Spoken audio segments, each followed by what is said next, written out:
चारों मजिंगलानिस ने kinky tell का काम तमाम करके मिस्टर टी का पीछा करना शुरू कर दिया। अपने भाई के मौत के बाद मिस्टर टी बहुत दुखी रहा। इसके बाद कुछ हफ्तों तक मिस्टर टी सलाला प्राइड के साथ ही रहा, जहां उसने कई बार किंकी टेल को आवाज दी, क्योंकि वो ऐसा सोच रहा था कि किंकी टेल कैसे किसी और लाइन से हार सकता है। आखिरकार बचपन से लेकर बड़े होने तक उसने तो कभी भी किंकी टेल को हारते हुए नहीं देखा था, क्योंकि चाहे शिकार करना हो या किसी लाइन से लड़ना हो, 6 मपोगोस में से किंकी टेल सबसे आगे रहता था और डट कर सबका सामना करता था।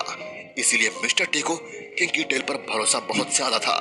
पर अफसोस किंकी टेल बच नहीं सका और चारों मजिंगलानिस के हमले में वो मारा गया। आगे मिस्टर टी को मजिंगलानिस ने यहाँ से भी भगा दिया।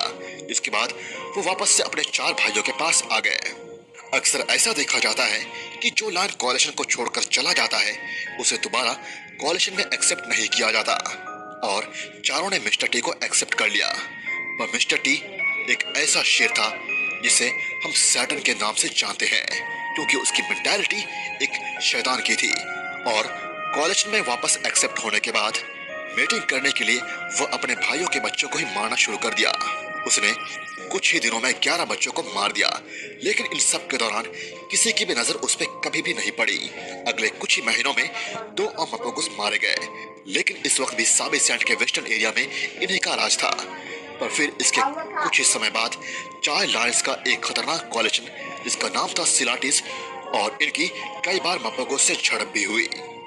दरअसल मपोगोस अब बूढ़े होते जा रहे थे और हर तरफ कॉलेशन अपना सर उठा रहे थे, और इन्हीं कॉलेशन में सिलाटिस भी एक था।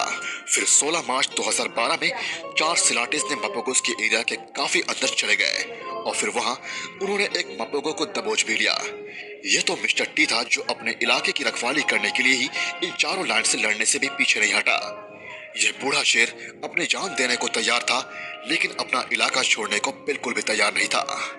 लेकिन लाख कोशिशों के बावजूद भी सिलाटिस ने उसे बहुत घाव दे दिए। इन सबसे मिस्टर टी को बहुत ज्यादा ही दर्द हो रहा था, और उसकी चीखें हर तरफ गूंज रही थी। जमीन खून से रंगा हुआ था। एक तरफ 4 शेर और दूसरी तरफ एक अकेला मपोगो। मिस्टर टी हर मुमकिन कोशिश कर रहा था उन 4 शेरों से लड़ने का, और सिलाटिस बार बार रुक रुक के उस पर हमला कर रहे थे, और उन्होंने उसकी रीढ़ की हड्डी तोड़ डाली।